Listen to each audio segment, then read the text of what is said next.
What's up? Today I'm going to show you how to make the perfect cheesecake. I'm going to show you all of my tips and tricks as well as my personal recipe. I think people assume that cheesecake is difficult, but honestly I think it's one of the easiest things to bake. There's a couple things you got to do right, and I'll show you all of those.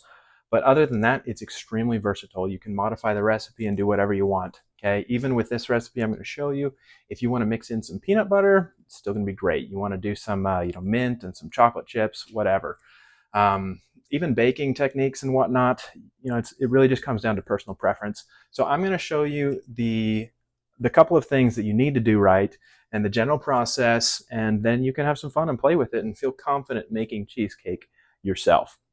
So I've got here 3 different pans. It's going to be the same for all of these, of course, except for how much, what the measurements are. But I like to use these little 4-inch pans, super cute for gifts or yourself for a morning snack or something. If you got parties, you can do the big 9-inch or an event or something. Today I'm just going to show you a 6-inch, which I think is the perfect size for sharing with friends at a little gathering or something. But anyway, like I said, it's going to be the same regardless. And in the comments, I will put the measurements for which size pan you want to do. Okay, this is a 4-inch, this is a 9-inch. We're doing a 6-inch today, but I'll put them in there here for these, as well as an 8-inch. That's a very common one. But I'm just going to set these aside, and I'll walk you through what it looks like for a 6-inch pan. So we're going to do this in a couple of different steps. I'm going to be filming this in a couple of different steps as well. But the first thing you're going to want to do is get out your refrigerated ingredients and let them come up to room temperature. Okay, so that's going to be, for the 6-inch, it's going to be just 1 brick of cream cheese. And again, check the comments if you're making a different size. You can see how much you need. But we got 1 brick of cream cheese, 1 egg, and then some cream as well. I'm going to measure that out separately and put the rest back in the fridge. But we're going to want to bring all these up to room temperature. After you get those out, actually, let me go ahead and measure out my cream. So this is the first ingredient of the recipe. Wow. But I have here a brand new thing of cream, and I use a scale for everything just because it saves dishes, and I've got a whole video about that as well. But I got my scale tared, and for this size, we're going to be doing 70 grams of cream, which is about a 1/4 cup, and a tablespoon would be 75 grams. I'm doing 60 grams.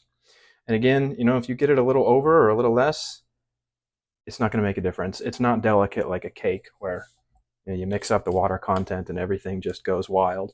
So I got 60 grams cream there.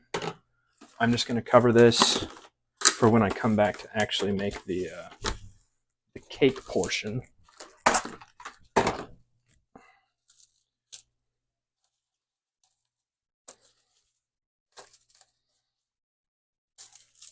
Not really worried about that. I just don't want dust falling in it. But then I got my cream cheese, my egg. That's coming up to room temperature. I'm going to put this cream back in the fridge.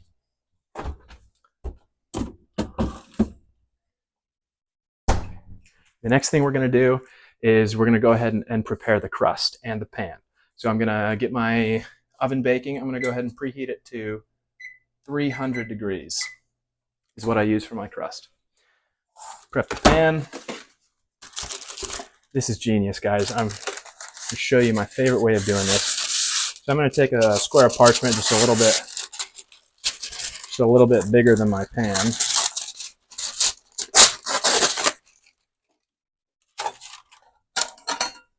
And then you take the bottom out, and they have these little lip on them, right? It kind of sinks in. I think that's a terrible design. If you want a little business startup, hit me up and we'll make some bakeware that actually makes sense. But for now, I'm actually going to flip it upside down. And this way you can serve straight off of this. You can cut it and whatever. But I'm going to put this on the table. I'm going to put my parchment paper over it.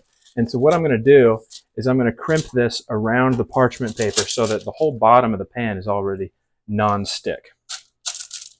Okay, so open this up, press it down. You might have to kind of slide it off the table and finagle it in there a little bit. But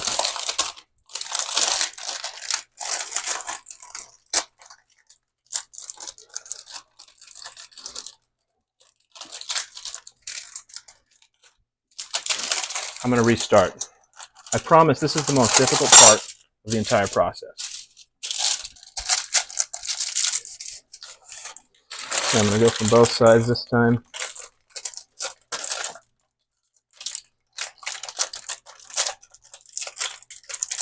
There we go, got it. And then I'm just going to tear off all this. You can use scissors if you want.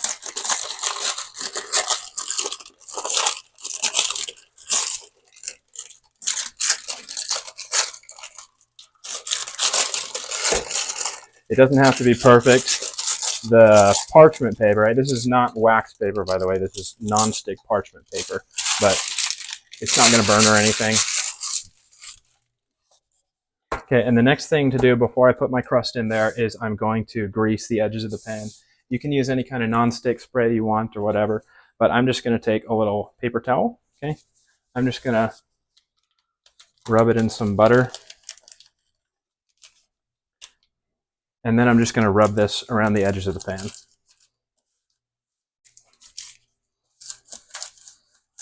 I guess I'd show you, but it doesn't really look like anything. Wow.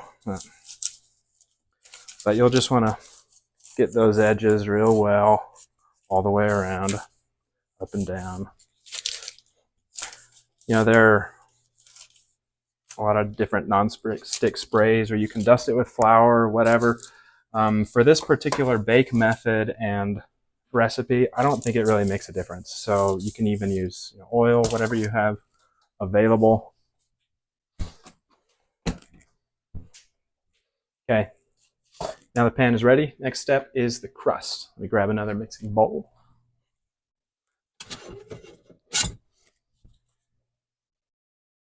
And again, if you want to make a different size cake, the quantities will be in the comments. But for the 1 inch, I'm going to be measuring out 60 grams of graham cracker.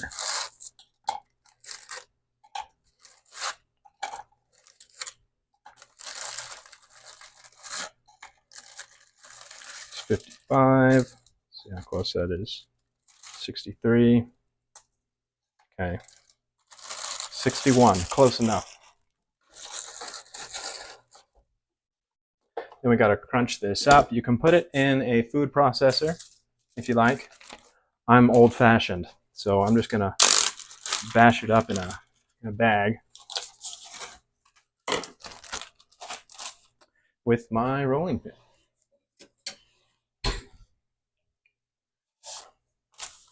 And I like to leave the bag open just because so you're not trapping air in there.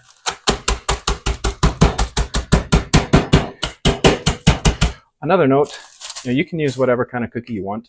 So I made I make a cinnamon roll cheesecake where I use half vanilla wafer, half graham cracker actually.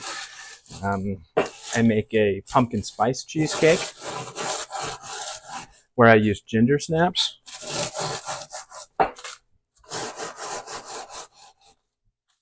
But this graham cracker is really kind of classic, traditional, pretty safe bet. You can add spices or whatever. Super versatile. I will say the amount of sugar and butter that I'm going to use is kind of specific to a very fine crumb. So I grind these up really well. If you want to leave it a little crunchier, well, not crunchier, but bigger crumbs, then they're not going to soak up as much of the butter. So you'd have to change the ratios and whatnot. So for this recipe, I do recommend grinding these up really well, a nice fine dust. Okay, I'm going to put these back in my bowl.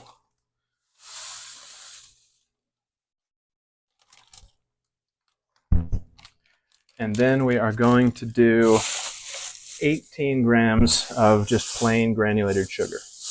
The sugar, right, so when you melt sugar, it gets sticky, right? That's kind of why we use it in the crust. It's going to help bind all the crumbs together and give it just this nice little crispness to it. So I'm going for 18 grams here. 18.8. That'll do. And then the final ingredient in the crust is going to be butter. I'm going to be doing 30 grams for this.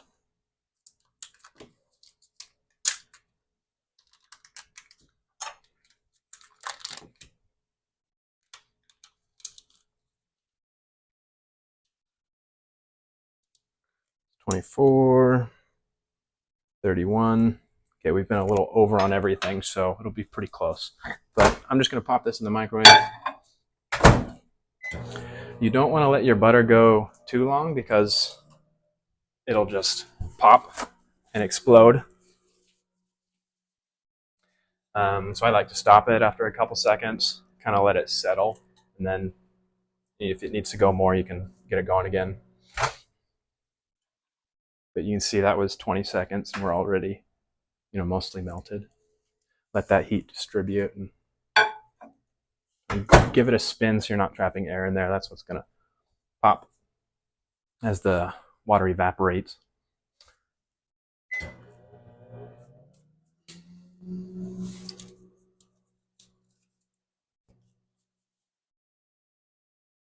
And then I'm going to use a whisk for this. Actually, that's my favorite way to mix it.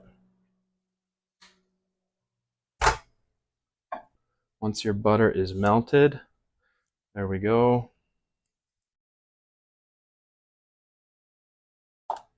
Just going to pour that in there.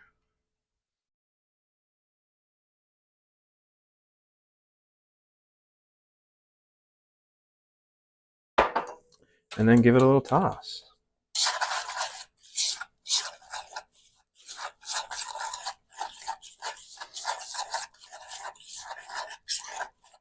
And I'll show you the consistency you kind of want. Now, of course, if you do what I'm doing, you're not going to have any problems. But for most of your crusts, for any kind of cheesecake, you're going to want, it's going to look like wet sand, right? It should be loose. It shouldn't be all clumped together. It shouldn't be soaked, but it should be, I guess, damp sand is better. And then my pan is already prepped. It's non-stick now. So I'm just going to go ahead and pour this whole thing in there. And if you want, you're welcome to, increase the quantities if you want a thick crust or something. I'm going to shake this around a little bit and I'll show you my favorite way to press this down. I'm actually going to take a spice bottle. This is just some cheap cinnamon. I'm going to take some plastic wrap.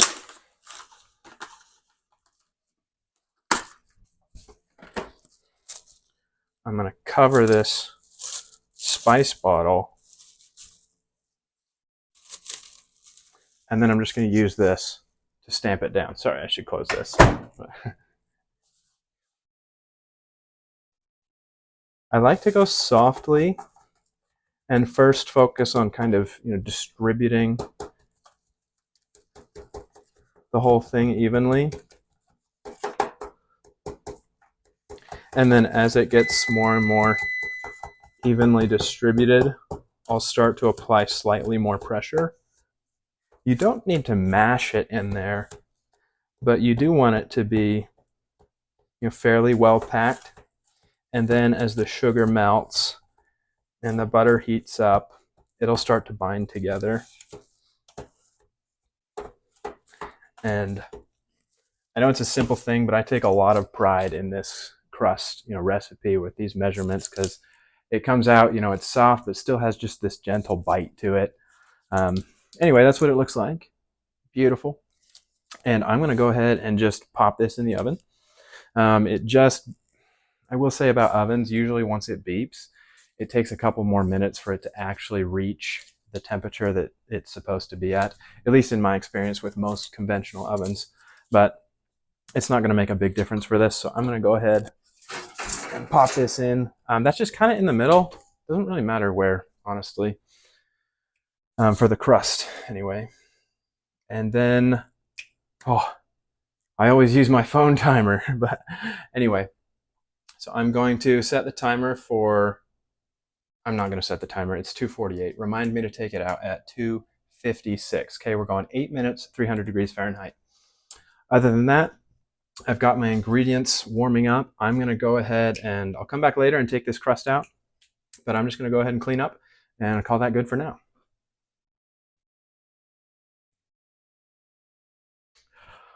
All right, I'm back. You'll notice it's 3:11. I did take my crust out of the oven at 256. So let me show you that. It's oh, it's beautiful. It's going to be perfect. Okay, but now I've got my ingredients up to room temperature. I cheated. Okay, the cream cheese and the egg, you can totally just set in a bowl of lukewarm water or whatever and let them sit really easy. And the cream, sometimes I'll put the bowl in a larger bowl of warm water to bring it up. But I've done that. They're room temperature now. That is actually pretty important. It's going to affect how well things mix together and how much air they hold as you mix them. That's another thing that's kind of up to personal preference, but I like it to be dense and smooth. And so less air being mixed in is what we want. Warming is what I want. Warm ingredients are going to allow things to mix quicker, and you're going to get less air in there while you do that. So it's going to come together really quickly now. The next thing I'm going to do is I'm going to prepare the oven. And in terms of baking techniques, there's so many different methods, okay? And I won't run through all of them, but what I used for a long time is a water bath, where you take a large pan, you fill it with water, you wrap your cheesecake with foil, and you put it directly in the water, and then you bake it at a higher temperature. And what that does, real quick, is a little bit of chemistry. When you add energy or heat to water, the temperature rises, and then once it reaches the boiling point, it actually stays there. And more energy input just causes the water to evaporate. But the temperature of the water stays constant at the boiling point. So when you're baking a cheesecake, what that does is you have the cheesecake baking at a constant temperature, which is lower than what you set the oven to. But I had this wonderful epiphany that you can just set the oven where you want to set it. Like wild, right? So I set the oven to 225. Okay, the water bath also does something else. It makes the environment of the oven very humid. And basically, without getting into a bunch of physics, if you already have a lot of water evaporated in that air, then it is going to make it more difficult for water in the cheesecake to evaporate. Okay, so basically, long story short, your cheesecake stays more moist. I achieved great results with the water bath, but I found out I can get exactly the same results without doing a water bath, and it's a pain to wrap your pan in foil, and then you have to waterproof it to make sure you're not going to waterlog your cake and all that garbage. But so we're getting a constant temperature by just setting the oven to 225. Easy. The other part, what we're going to do is at the very bottom of the oven, I'm going to put a pan of hot water. Okay. I'm going to make sure this is really hot because we do want it to come up to the oven temperature. But I've got here just a glass bake pan, and I'm not going to be actually putting anything in this, but I'm just going to set this at the bottom of the oven while the cheesecake bakes.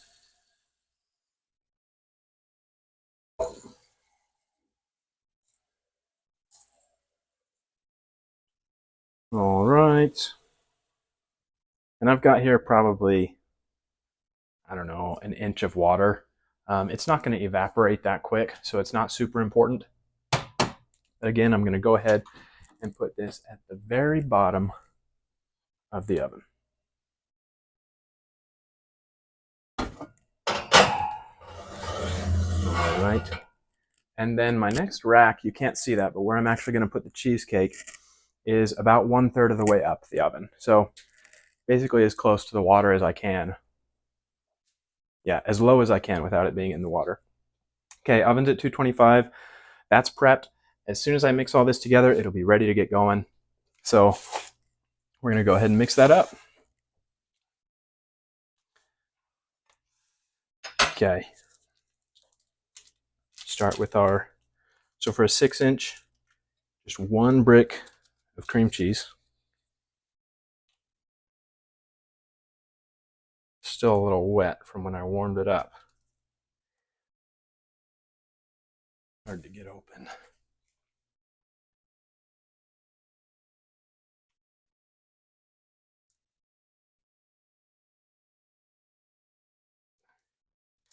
There we go. Try not to embarrass myself too much on camera. I don't know if you guys have ever been on camera, but the pressure is actually immense. So let me know how I'm doing. But just gonna drop that in there. I'm gonna take a knife, kind of scrape all the extras off of that because that's the good stuff. Okay, next ingredient, just plain old white granulated sugar. Again, I don't use measuring cups. We're doing 70 grams again, which same as the cream.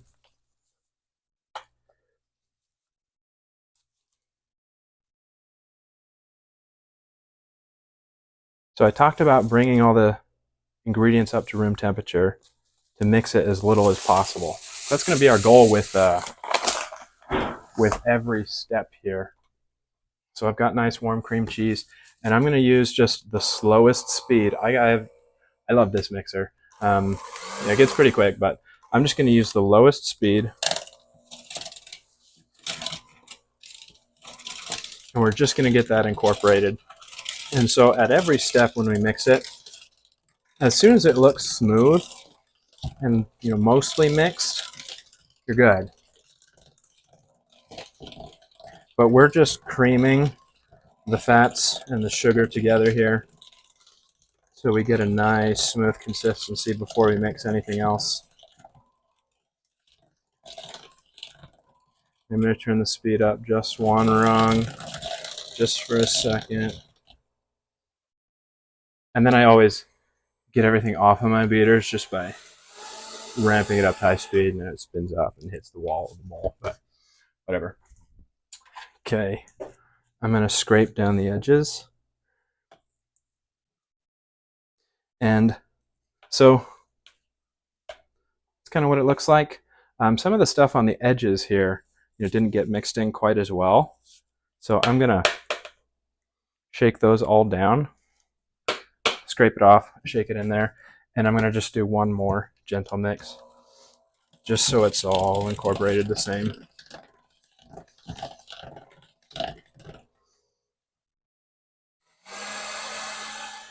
There we go. And then this is where some people are going to disagree with me. Some people tell you, they'll say things like, put in one egg at a time, eggs last, whatever. I don't think it makes any difference. I've made hundreds of cheesecakes, and this is me. Do what you want. But I'm going to put all the rest of the ingredients in at the same time. And then that way I'm only mixing it once, and it still comes together just fine. So we're going to start off with our, I noticed I misspoke in earlier. It is indeed 70 grams of cream, but I'm going to go ahead and drop that in there. Okay, so 1/4 cup plus 2 teaspoons is exactly what that is, but that's 2 dishes compared to the 0 that I used. I got my cream. I'm going to go ahead and get the egg in there. Check this out. One hand. You should see me scramble eggs. Whew.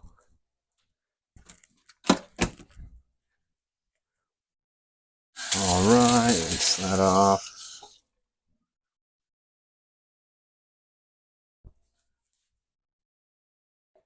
Okay, and then there's one other ingredient that is a little bit of a secret. I like to add just a little bit of flour. So for this, I always keep a scoop in here because I'm just using a scale anyway. But I'm just going to do 7.5 grams of flour. So if it's lightly sifted, that should be roughly 1 tablespoon, okay, per brick of cream cheese. So with this recipe, it's just going to be 7.5 grams of flour.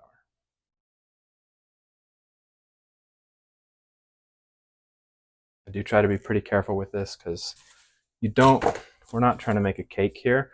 I find this just adds a little bit of structure to it without detracting from the creaminess. Some people will say add cornstarch, but the thing about, well, all your starches is if they don't come up to a certain temperature, they're going to have a different flavor and a different protein structure.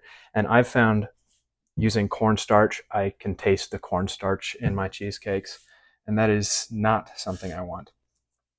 Okay, so those are the primary ingredients, and then just to flavor it, I'm going to do a little bit of salt and a little bit of lemon. And you can really flavor your cheesecakes in so many different ways.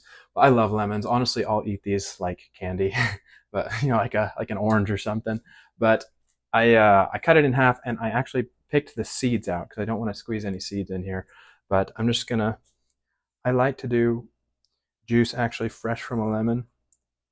I'd say I'm probably doing about 1 to 2 tablespoons. And I did exactly what I didn't want to do and got a seed in there.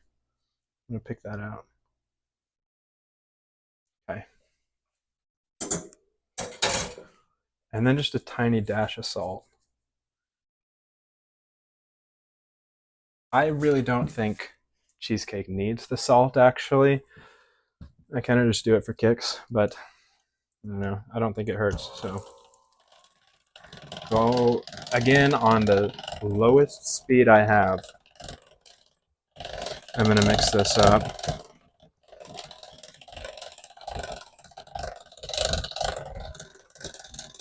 And as soon as it starts to look like everything's incorporated, I'm gonna go ahead and beat off, get the spin off those beaters, I guess.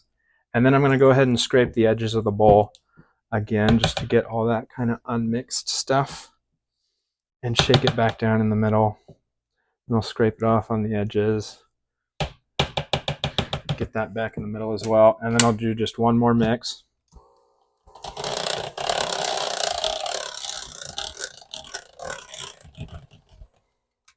That's it. Okay, our batter's ready. There you go. So cheesecake is technically a custard. If you know some of my other baking, for example, I like to do cookies without eggs because I think the eggs taste like eggs. And some people who've tried my cookies can say when they taste other cookies, they can taste the egg. But cheesecake, I think the yolk is actually really important. It is technically a custard in helping that structure develop. So I do use eggs. Let's see, anything else I can explain? No, it's honestly really simple. If you want to adjust the sweetness with the sugar or the amount of cream, some people like to use sour cream.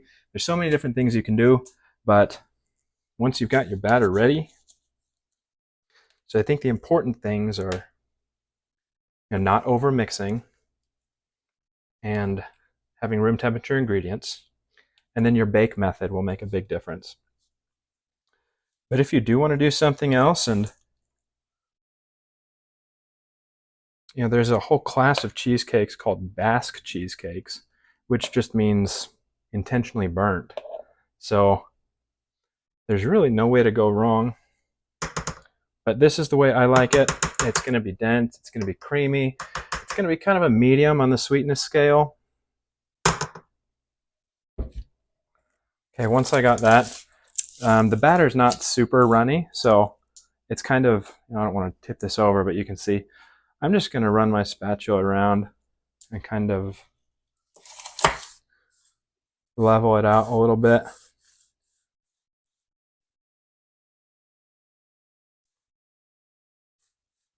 I'm a little OCD about this kind of thing, so I try to make this, perfect and even, but it will smooth out in the oven. Okay, that looks beautiful. Awesome. I'm not going to tilt it again to show you, but it's ready to go. And I've got my oven racks prepared. I got the water underneath. Oven set to 225. I'm going to go ahead and stick this in here. And now, because it is a lower temperature, again, you can use different bake methods if you want, but at this low temperature for this size of cheesecake, I'm going to do an hour and a half. Okay. If I do a 4 inches, I do an hour still, right? A 4-inch pan. If I do the 9-inch pan, I actually do 2.5 hours. So this method does take a while, but I think it's worth it because you're not overcooking any parts of it. And again, you may like that, but this is how I like it. So give it a try. I think you'll be able to impress yourself and a lot of people. That's it. I'm going to go ahead and clean up, and I'll come back in an hour and a half for the final steps. Okay. All right. It's been, so at an hour and a half, I wasn't totally confident it was done. So I left it in for another 20 minutes. It's been about an hour and 50 minutes now. Now I am totally confident. So I'm going to show you one of the things with your cheesecake once you're done is you don't want to cool it down too fast. That can lead to collapse. So I'm just going to turn the oven off, and what I'm going to do, there's a lot of different methods again. I'm just going to crack this oven, and I'm going to let the heat escape that way. And then, I don't know, it probably only takes, 5-6 minutes or so. And once it's a little bit cooler, that's when I'll actually take it out. I will say, one of the problems a lot of people have in cheesecakes is the surface will kind of expand and crack, and you get these little craters and canyons in your cheesecake. And usually the cause of that is evaporation from the moisture content that's in your batter. And so with the low temperature and the humidity that I talked about earlier, we really reduce that. And you're going to have a nice smooth surface on top. Additionally, one of the reasons I say that this is absolutely foolproof, because of the low temperature we're cooking it at, because of the extra moisture we've introduced with the water pan at the bottom, and because of this recipe with the addition of the cream, it is very, very hard to overcook this particular cheesecake. I actually made one for Thanksgiving for my family, and I was planning on baking it for 2.5 hours, and I was doing some other stuff, and I ended up taking it out after 4 hours, and nobody would ever know. So if you're unsure, then you're pretty safe to leave it in for quite a bit longer. But this should be cooling down. It might be a little early, but it's a small cheesecake, so I'm not too concerned about how fast it cools down as I would be with a larger cheesecake. So I'll go ahead and pull it out and show you what it looks like. There we go. Let's see. So I say I left this in an extra 20 minutes. I think it might have been okay at an hour and a half. I just wasn't sure. It's really hard to tell, especially with a smaller cheesecake. But let me kind of point you at this and see if that focuses. You want to see a little bit of a jiggle. It's really hard to see with a smaller cheesecake. Sorry, but you can see it's quite firm actually, and you can see a little bit of like glossy kind of crustiness on the top. I feel like that makes it sound dry. But anyway, I am extremely confident this is done. With a lot of bake methods, you'll see more like browning, I guess. Let me get this back where we were. With a lot of other bake methods and recipes, you'll see a lot more browning on top. But because of the low temperature and the moisture, we really reduced the amount that the top dried out. So as soon as the fork touches the cheesecake, it's going to be creamy, like through and through. So yeah, what else? I'm thinking what I can tell you to make sure you're confident it's done. I think that glossy texture on the top that's still firm, like it looks almost like there's a film on top. That's a pretty good sign. And with bigger cheesecakes, you'll see it's very clear that there's a nice little jiggle. But that's a good sign that it's done. When in doubt, you're not going to go wrong if you leave it in for longer. So the final step to our cheesecake, unless you're going to decorate it, I'm not going to decorate this one for you, maybe in another video, but you want to let it cool down for, this one will probably be good because it's so small, in about 4 hours. A larger cheesecake is 6-8 hours. I mean, usually overnight is going to be the goal. I'm going to let this sit for about 30 minutes. And then after that, I'm going to cover it with tinfoil. You can do saran wrap as well. The point is just to prevent too much moisture from escaping. And then once I cover it, and it cools down a little bit, I'm going to go ahead and pop it in the fridge for a couple hours. And I think it'll probably be good. It's 5:30 now. I might cut into it tonight even later, but we'll see. Yeah, so cooling. I'll come back later to show you what it looks like. I don't think you need to see me put it in the refrigerator in 30 minutes.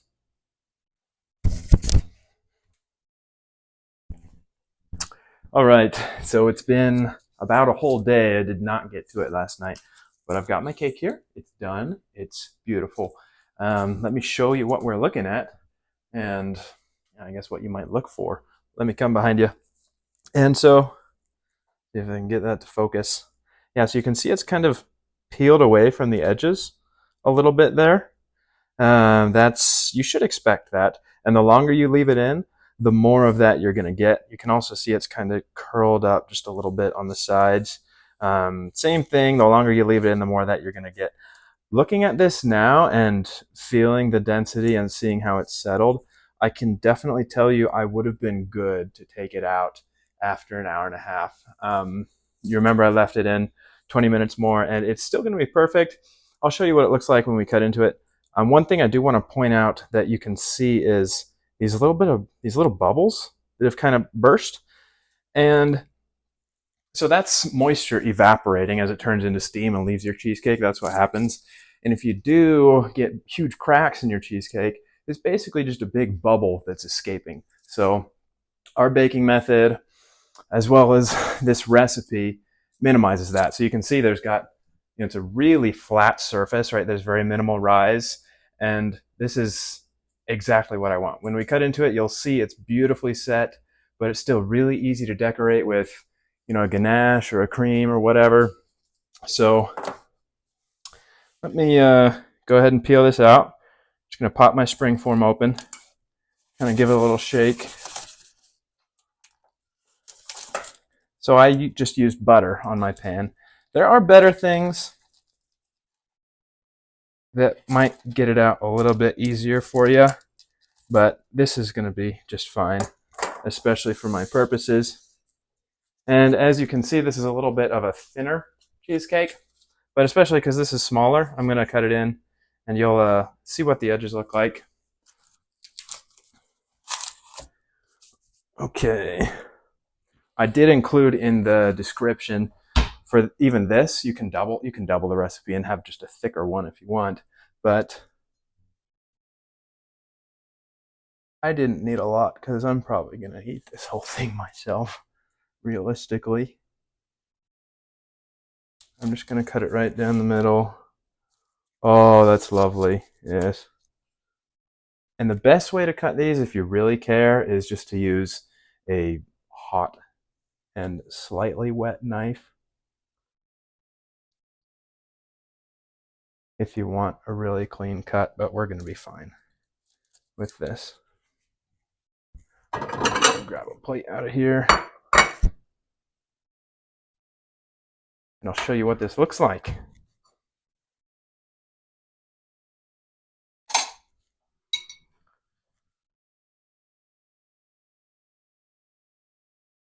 All right, get that to focus. There you go. You can see, so there's a little bit of structure, right? A little bit of a puffiness. And that's how I like it. That comes from the eggs and the little bit of flour I used. You don't, I'm trying to get this to focus. You're welcome to leave out the flour if you like, but I like a little bit of structure as long as it's still soft. And oh boy, I'll let you watch me eat this.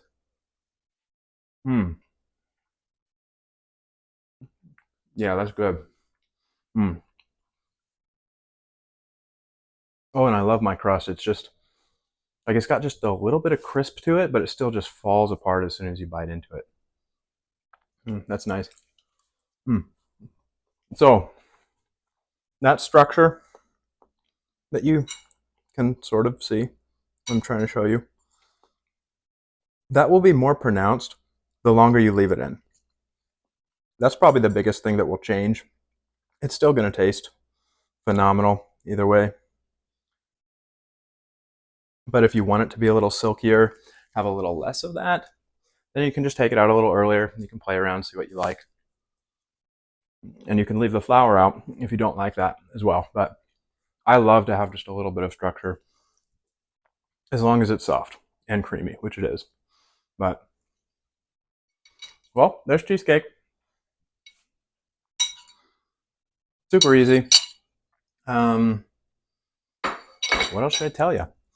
I don't know. That's it. I guess if you are making this for a party, I'd probably recommend doubling the batch and making it a little thicker. But I like to have my cheesecakes generally a little on the thinner side, especially if I'm putting things on top. But anyway, super delicious. I don't know what else to say. That's it. I hope you can see that it's not actually that difficult. And if you have any questions for me, as always, please feel to let me know. I love to share my experience, my knowledge, and I'm just trying to get all this out there. So if there's anything you'd like to hear from me, let me know in the comments and I'll get back to you, at least in an answer, maybe in a video. But anyway, thank you for watching. Good luck and take care.